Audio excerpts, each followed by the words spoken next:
Dear students, today we are going to talk about culture potential of culture heritage. Maybe you are thinking about what this topic should be about, but it's also very important to look at what we can see as potential in culture heritage in terms of, let's say, cultivating the cultural landscape. Cultural heritage, it's, as I told you before, something that comes from the past, and it's considered valuable and representative. Usually it has a high artistic value, or it's a proof of the development of society. And this is in every culture different. Usually it's used its own way, and sometimes it's value itself, but sometimes it depends on this usability. We were talking about this in my previous lectures. This is just to sum up where we are going, or where we are now, and now where we are going. So to be more in this topic, we will try to go very I cannot say deeply, but we will go step by step to the topic largely and more detail. In my previous lectures, we had some introduction into the topic, but now it's time to look at reality and to look at our heritage and our cultural landscape. So if we want to talk about the potential of cultural heritage, we have to also talk about cultural management.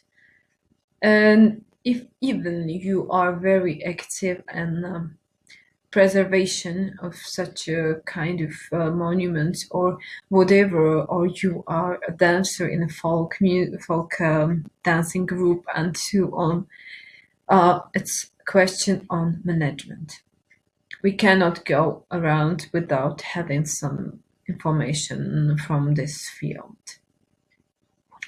It's all about the process of protection, research, use of cultural heritage with a view to sustainability and development. And the problem is if management does not perform these processes and does not achieve any result, then it's not the management of cultural heritage. Sometimes we talk about management, but in reality, we see that cultural management should be composed of protection, research, and future use or use of this.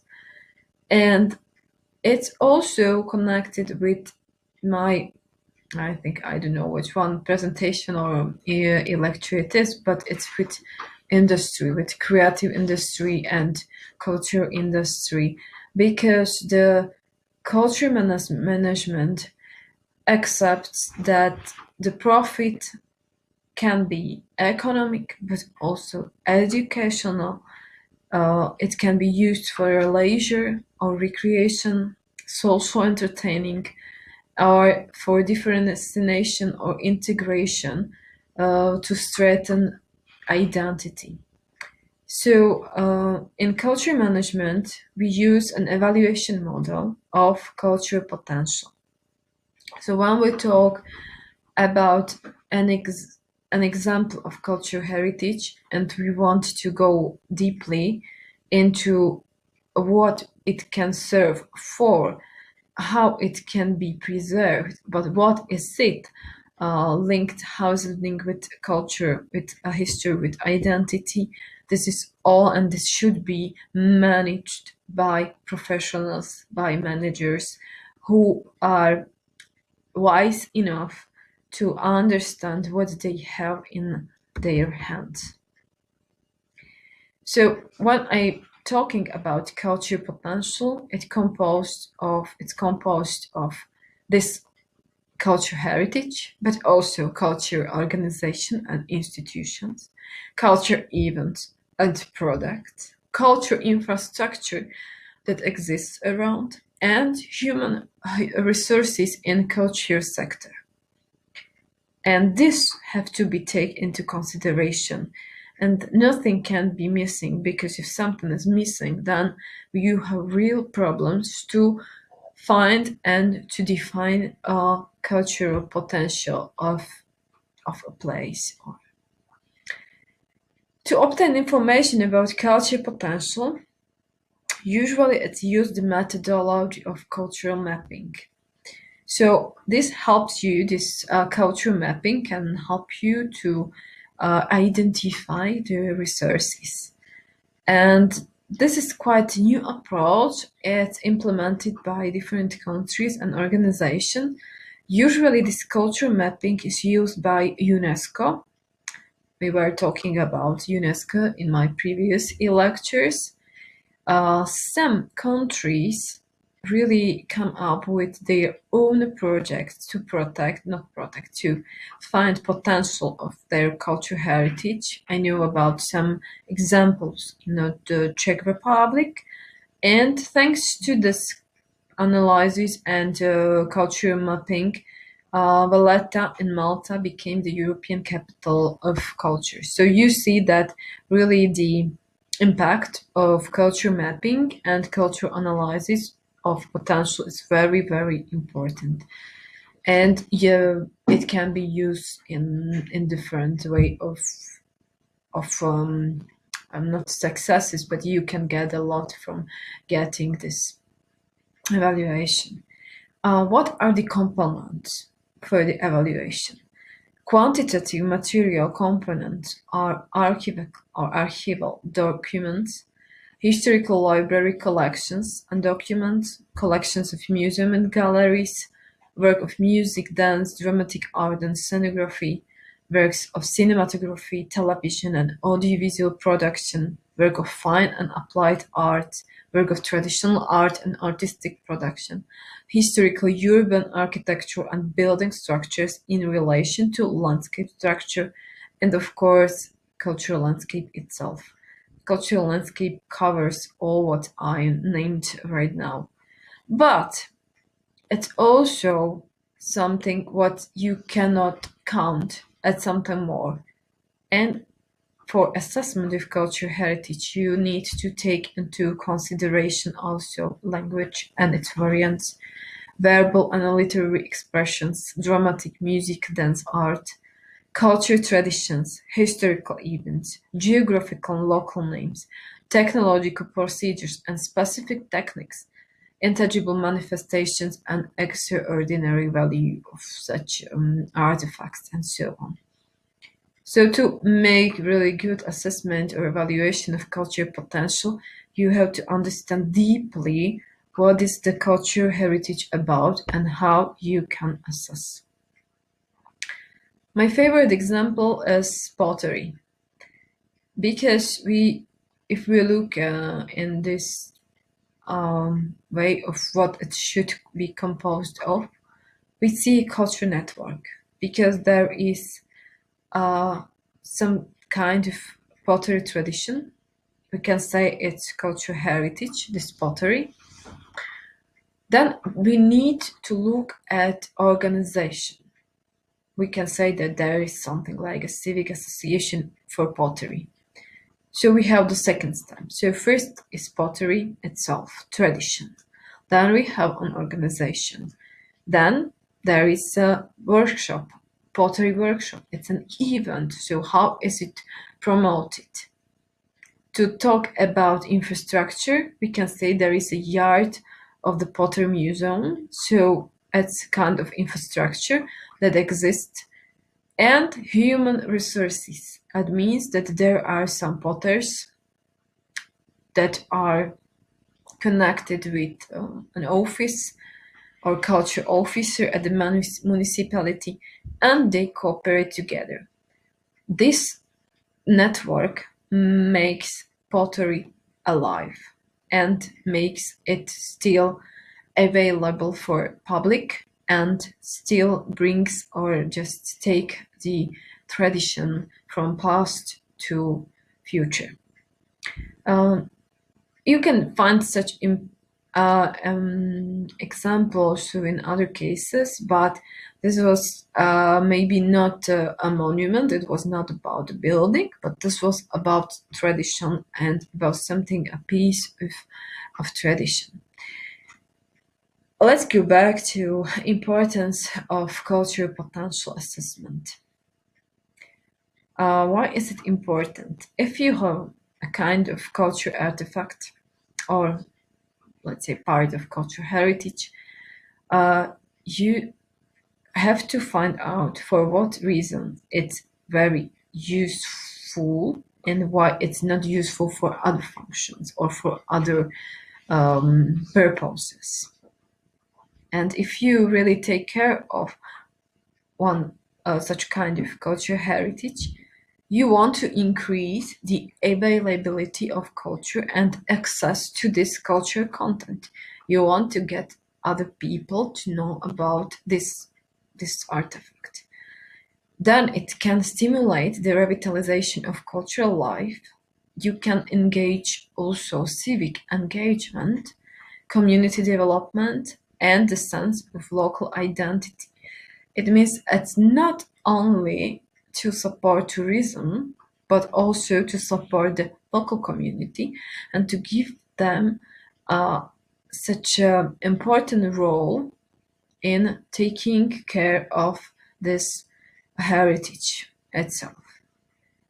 It can serve, of course, also for socio-economical development, such as tourism, but it's not only about this. It can be used for educational purposes for the third sector, and it can be also used for spatial planning or development of creative economy or development of educational society. So cultural potential is crucial to create a well-being cultural landscape that is not divided but composed of old and new structures, but they should coexist together to create very active and very vital place for living. But this utilization of potential, maybe it's a question of the target group.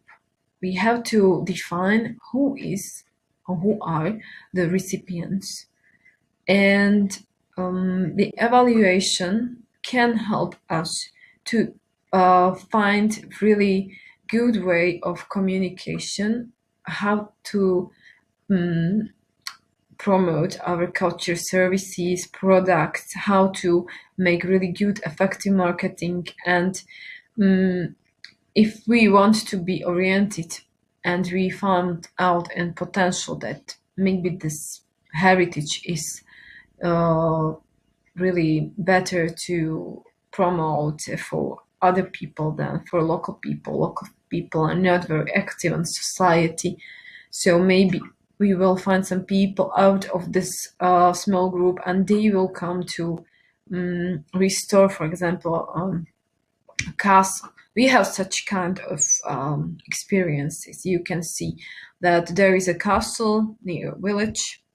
Nobody cares. There are some association. They invite people who wants to rebuild a medieval castle. They are coming from abroad for some period of time, and they work without, usually as volunteers, without having money, only for having accommodation and food, and they restore. So it's important to evaluate all possibilities how to recreate the potential of cultural heritage.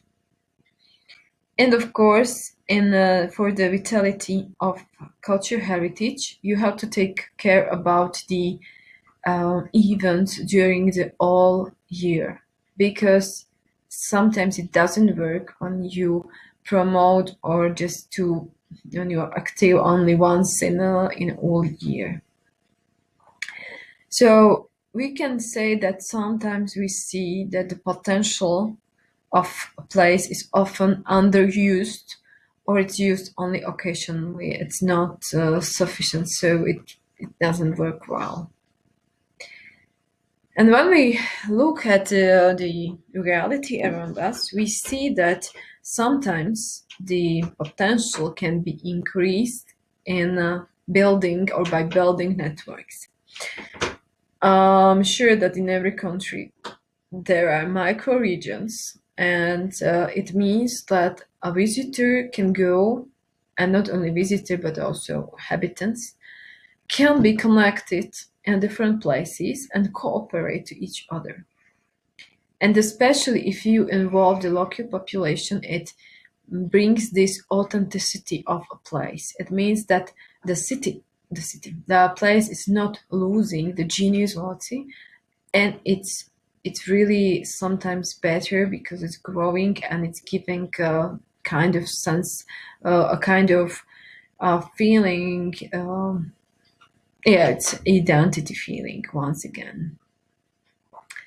In Slovak case, unfortunately, the culture potential is being developed in the territory of Slovak Republic only gradually. So I think that we should start to really take care of building culture infrastructure, and of course to build good services and to take attention and to really put more interest to this topic, because then maybe we will solve also the problem of the function of these buildings, because we will see how we can use it when we start to use it.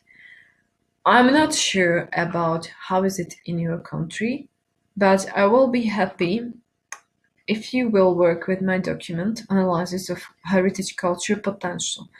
It's a very basic version, but I will be happy if you find an example and you will fill the document, you will add the missing data. From your point of view, it's not my example.